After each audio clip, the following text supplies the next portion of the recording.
दोस्तों शुरू करने से पहले डिस्क्लेमर की वीडियो सिर्फ और सिर्फ एजुकेशनल पर्पस के लिए है, इन्वेस्टमेंट एडवाइस नहीं है। तो वीडियो देखकर आप सीख सकते हो और इन्फॉर्मेशन को ले सकते हो। जैसा कि कल हमने सोचा था वैसे ही आज मार्केट ने करके दिखाया। मार्केट के अंदर क्रैश देखने को मिला है, सब कुछ नीचे है।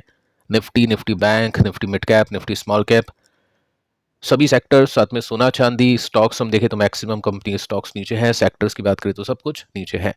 क्वेश्चन ये बन सकता है दिमाग के अंदर कि आईटी कंपनीज के स्टॉक चलो गिरते हैं, गिरने चाहिए क्योंकि एआई डिस्रप्शन है, लेकिन ये जो समस्त सेक्टर है सब कुछ नीचे आज कैसे चले गए, इसके ऊपर डिटेल में बातचीत करते हैं। क्योंकि आईटी गिरेगा तो अकेला नहीं गिरेगा, वो सबको लेकर गिरेगा। मेटल हम देख सकते हैं यहाँ पे 3% का क्रैश है, सबसे बड़ी गिरावट हमको मेटल में देखने को मिली है। आईटी की बात करें तो आईटी ने 1.44% की मंदी दिखाई। मेटल की कुछ कंपनीज आप देख सकते हैं जिनके स्टॉक सबसे ज़्यादा गिरे। एनएमडीसी 6% के साथ में, हिंदाल्को, नेल्को, हिंदुस्तान कॉपर 5% के साथ में नीचे जाते हुए देखने को मिले हैं। रीजन क्या है? सब कुछ नीचे है, मेटल भी नीचे है, सिल्वर भी नीचे है, और सिल्वर के हिसाब से मेटल कंपनी के स्टॉक्स चलते हैं। तो सिल्वर का ईटीएफ आज 5% के साथ में नीचे गिर के बंद हुआ है। ठीक है, सिल्वर का जो स्पॉट है अभी थोड़ा सा ऊपर आ चुका है, 2% की तेजी देखने को मिली, इस वजह से ये 10% नहीं गिरा, थोड़ा सा कम गिरा, लेकिन सिल्वर भी नीचे जाता हुआ देखने को मिला है, जिसका इम्पैक्ट आपको मेटल कंपनी के स्टॉक्स पे भी देखने को मिला है।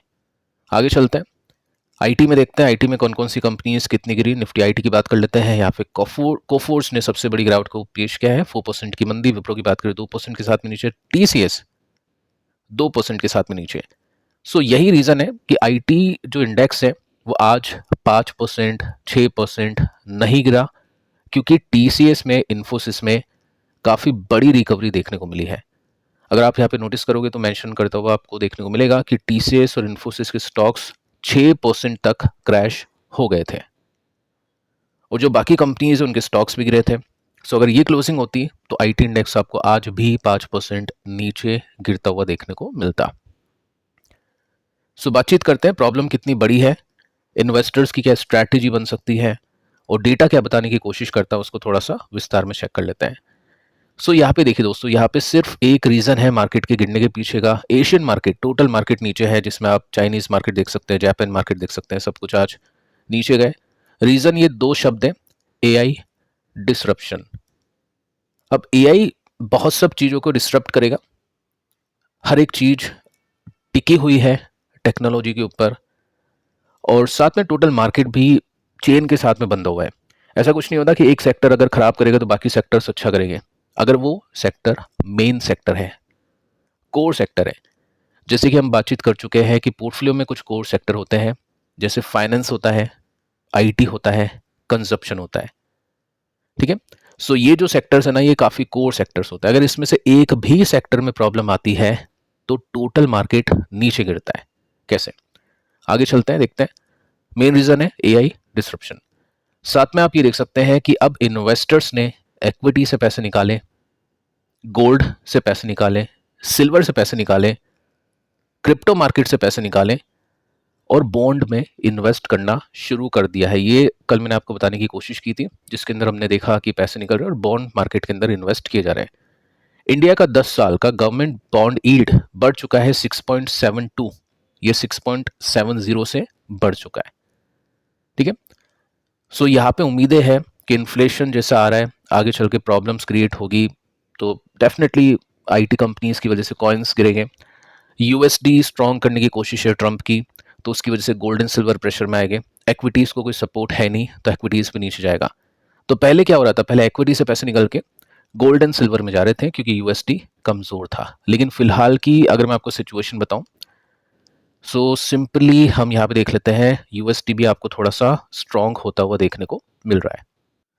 जो पैसा है वो बॉन्ड में अभी जा रहा है, यानी डेट फंड के अंदर लोग इन्वेस्ट कर रहे हैं। ठीक है, तो ये एक पॉइंट हो गया, इस वजह से पैसे निकल रहे हैं मार्केट के अंदर से। उसके बाद में आगे चलते हैं, हम एक और प्रॉब्लम को देखते हैं जो अभी चल रही है टैरिफ की, कि ट्रेड डील हो चुकी है, लेकिन ये जो टैरिफ है ये 50% का घट के 18% हो चुका है। अब देखो, क्वेश्चन यहाँ पे भी आता है कि ये टैरिफ नहीं बढ़ जाए, बढ़ गया तो फिर डबल मार पड़ेगी। अच्छी बात है, अभी ऐसा कुछ नहीं होगा शायद, क्योंकि रिलायंस लाइसेंस ले चुका है यूएस का बाय करने के लिए वेनेजुएला क्रूड डायरेक्टली। ठीक है, सो अच्छी बात है, रिलायंस अगर कुछ करता है, कुछ हरकत करता है जिसमें रशिया की शिप्स इसके मिलती है प्लांट के ऊपर, कुछ बातें निकलती है, कुछ डेटा मिलता है ट्रम्प को, तो प्रॉब्लम हो सकती है। लेकिन चलो ठीक है, अभी कंपनी बाय करिए तेल वेनेजुला से, ठीक है। तो यहाँ पे टैरिफ को लेकर कोई भी प्रॉब्लम नहीं है, प्रॉब्लम जस्ट अभी है एआई डिसरप्शन को लेकर, ठीक है। सो ये पॉइंट अभी के समय मार्केट के अंदर प्ले कर रहा है।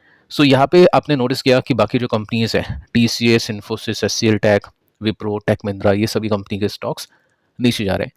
लेकिन दोस्तों यहाँ पे इसके साथ साथ बाकी कंपनी के स्टॉक्स भी नीचे जा रहे हैं। अब साथ में आप देखोगे तो आपको यहाँ पे कुछ न्यूज़ सेक्शन में देखने को मिलेगा कि एआई की वजह से ऑफिस रियल एस्टेट के जो स्टॉक्स हैं वो भी टंबल कर चुके हैं, वो भी गिर चुके हैं। रियल एस्टेट कैसे गिरा, ठीक है, एआई की वजह से। आगे चलते हैं और यहाँ पे हम जानने की कोशिश करते हैं कि क्यों गिरा। देखिए, वाइट कॉलर जो जॉब है ना, वो अभी के समय खतरे में है। ऐसा नहीं है कि सब जॉब चल जाएगी, लेकिन हाँ, मैक्सिमम जो जॉब है, जो रूटीन जॉब होती है, रिपीटेटिव टास्क होते हैं, सेल्स रिप्रेजेंटेटिव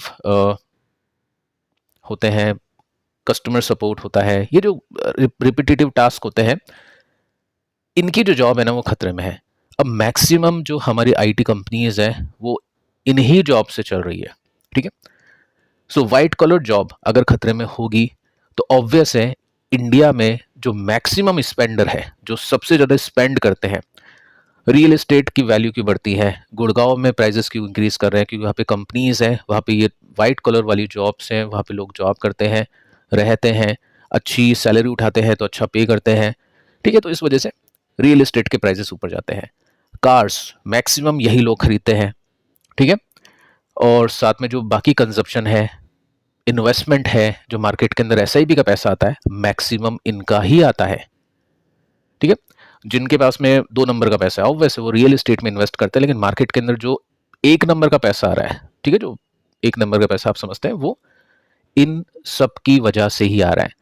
सो मार्केट के अंदर क्या होगा, चेन रिएक्शन होगा। अगर आईटी सेक्टर को कुछ हो जाता है तो टोटल मार्केट गिरेगा, पूरी इंडियन इकोनॉमी कोलैप्स कर सकती है, ठीक है।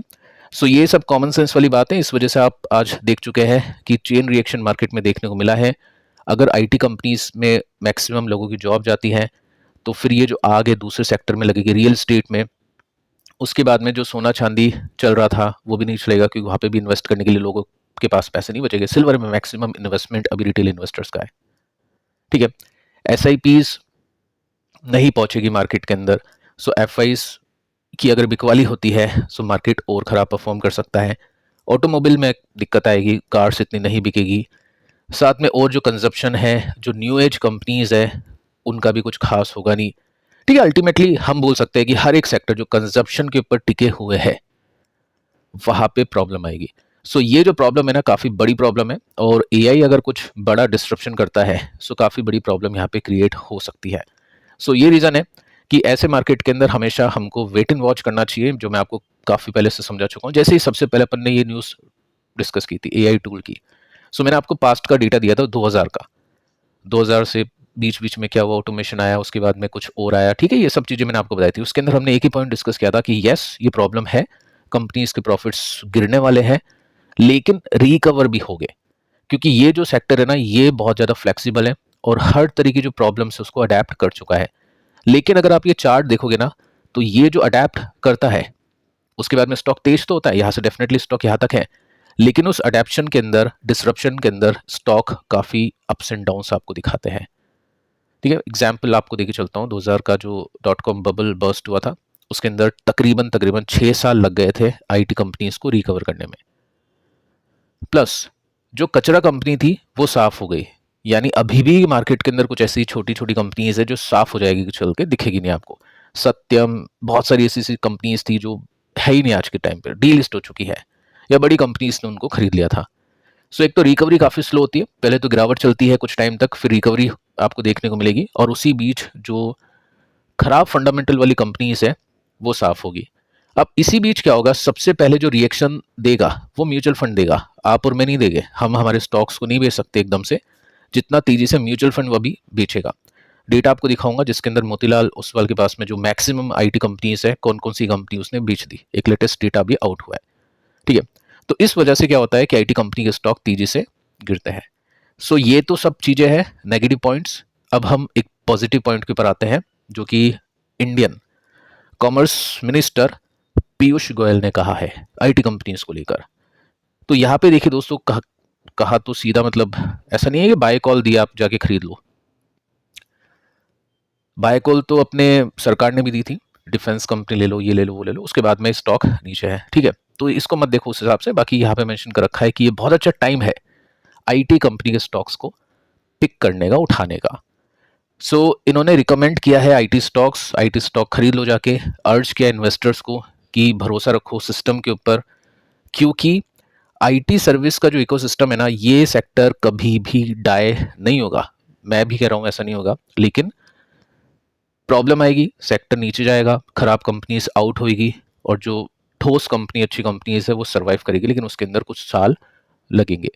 सो लॉन्ग टर्म इन्वेस्टर्स वही फेथ रख सकता है इसके अंदर। Short term trader obvious out होना चाहिए, आउट हो भी चुके होंगे, नहीं होंगे तो अभी होना चाहिए। लेकिन हाँ, लॉन्ग टर्म इन्वेस्टर्स को भी ऐसा नहीं है कि किसी भी प्राइस पे खरीद लिया। अभी काफ़ी टफ टाइम है, जो भी लोग जॉब करते हैं, इन्वेस्टमेंट करें, एक तो मार्केट नहीं चला 2-3 साल से, काफ़ी टाइम से, तो वहाँ पे रिटर्न्स नहीं मिले। सेकंड, अगर जॉब को भी कुछ नुकसान हो गया तो और प्रॉब्लम है। सो यहाँ पे सबसे अच्छा पॉइंट यही है कि थोड़ा सा वेट एंड वॉच करें, टेक्निकल्स को देखें, समझे, प्राइस एक्शन आपको बहुत कुछ बताएगा। अब जैसे हमने आईटी के ऊपर डिस्कशन किया था कि ये जो सेक्टर है इसका एक बहुत इंपॉर्टेंट सपोर्ट है यहाँ पे, फाइनली अब ये यहाँ पे आ चुका है। स्टॉक सपोर्ट मत देखो, स्टॉक तो टूटेगा सपोर्ट, अगर सपोर्ट पे वगैरह रेसिस्टेंस होगा तो वो भी नीचे जाएगा। टीसीएस एग्जांपल जैसे आप देख चुके हैं। सो यहाँ पे अब आईटी कंपनी का जो इंडेक्स है वो अपने सपोर्ट पे आ चुका है। एग्जैक्टली अगर आप देखोगे ना तो आज की जो रिकवरी थी वो इसी सपोर्ट के आसपास से देखने को मिली थी। सो यहाँ पे सपोर्ट को रेस्पेक्ट मिली है, और देखते हैं आगे चल के कि कितना क्या रिस्पेक्ट इसको मिलती है। फिलहाल के लिए तो अभी कंप्लीट फॉलिंग नाइफ है, डाउन ट्रेंड में है, और ऐसे में जो भी चेज करता है उसको नुकसान होता है। फिलहाल अगर प्राइस एक्शन के अंदर सेटलमेंट होता है, डस्ट सेटल होती है, तो उस हिसाब से चीज़ें दिख जाएगी। निफ्टी निफ्टी के अंदर अब काफ़ी लोग ये कह रहे हैं कि निफ्टी में से आईटी हटा दो। आप आईटी हटा भी दोगे तो भी जो आईटी का इम्पैक्ट है ऑलमोस्ट हर एक सेक्टर में देखने को मिलेगा, तो गिरेगा सब। अगर आईटी कंपनी इसमें से लोगों की जॉब जाती है, ये सब चीज़ होती है, तो सब कुछ गिरेगा, ठीक है। सो अब फाइनली निफ्टी अपने गैप पर आ चुका है, जो गैप है निफ्टी का फिल हो चुका है। अगले सपोर्ट को हम देखने के लिए क्या कर सकते हैं, ये जो गैप था ये क्रिएट हुआ था यहां से एकदम से निफ्टी गैप अप खुला था। सो अब वो गैप इसका सपोर्ट है, जो कि यहां से 322 पॉइंट्स नीचे है, 1.27% नीचे यहाँ पे देखने को मिलता है, ठीक है। तो ये दोनों जो लेवल्स हैं काफ़ी ज़्यादा इंपॉर्टेंट है फिलहाल के लिए, दोनों इंडेक्स काफ़ी इंपॉर्टेंट है। पिछले कुछ वीडियोस को भी आप देख लेना, यहाँ पे भी कुछ डेटा पॉइंट्स मैंने आपको दिए हैं, सीखोगे आप इससे भी। मिलते हैं नेक्स्ट वीडियो में, तब तक के लिए बाय बाय।